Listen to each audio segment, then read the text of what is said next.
All right, reports of North Korea now. Nuclear threats out of North Korea targeting the U.S., saying it has placed long-range missiles into combat mode aimed at numerous Western targets. Ambassador John Bolton, former U.S. ambassador to the UN, Fox News contributor with me now. And, sir, good morning to you. More words or more than that? Well, I think the threat to use missiles against targets in the United States like Alaska, Hawaii, or bases like in Guam or Okinawa is probably remote as of this moment. But make no mistake, the North Koreans are getting closer to making those threats a reality, and their ability to hit closer targets in Japan or South Korea can't be dismissed. I think the most immediate concern is that with all this belligerent talk, there is a risk of North Korea taking some provocative action, sinking a South Korean ship as they did a little over a year ago, or doing something that could get us very quickly into a larger confrontation. This is a very dangerous regime.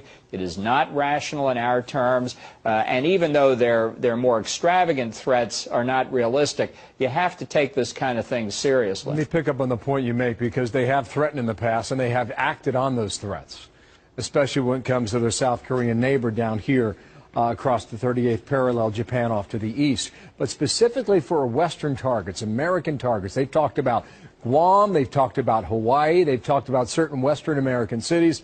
We can show you on the map here in just a moment once it pulls up here. Whether you apply truth to this or not, Mr. Ambassador, it is fair to say that they cannot take a nuclear warhead and put it on a rocket. But they can take a long-range rocket and perhaps, aim at Anchorage or Seattle, or more likely out here, Honolulu, Hawaii, or Guam.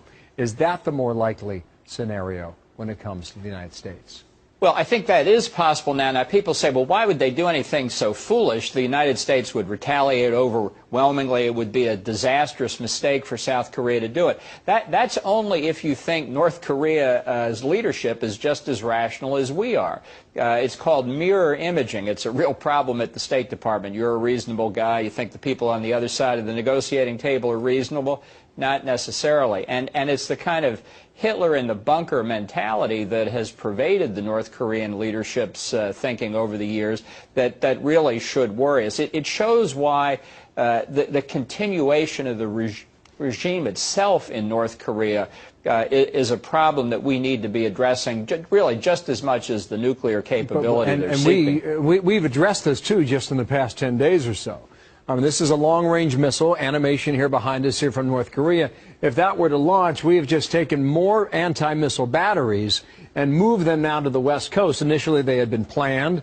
They were canceled by the current administration, and now they have reversed course. Would that serve logic in order to prevent a possible hit on the western part of the U.S.?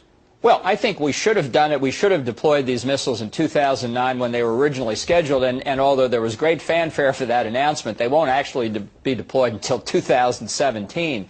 But it's intended to protect innocent American populations against this kind of threat from rogue states. It's why we need a much more robust national missile defense capability than the Obama administration's planning, and we need, as our military has done, overflying North Korea recently, to have the capability to respond, to try to deter this irrational regime. But it's not a place we should want to be. I think our objective here should be the elimination of the North Korean regime, the peaceful reunification of the peninsula. We've said that's our policy since 1945. We need to act on it. One more point here. They shelled an island 3 years ago, killed 4 people. They're responsible for killing 46 sailors when they sank a South Korean naval ship. But back to your first answer, you believe that action is more likely, if any, at this time? Yeah, in both those cases, the South Korean government, even though it was under relatively conservative president at the time, took no retaliatory action. Opinion in South Korea was very negative on the lack of retaliation. So you've got a newly elected president in South Korea now. If there's another incident like that, killing South Korean military personnel or civilians, I think the pressure for retaliation would be high. And that's how a miscalculation on North Korea's part could get us into something very, very serious with American troops there on the peninsula. Thank you, sir. John Bolton. Mr. Ambassador from Washington. The North Korean video shows the White House in the crosshairs, the U.S. Capitol blowing up.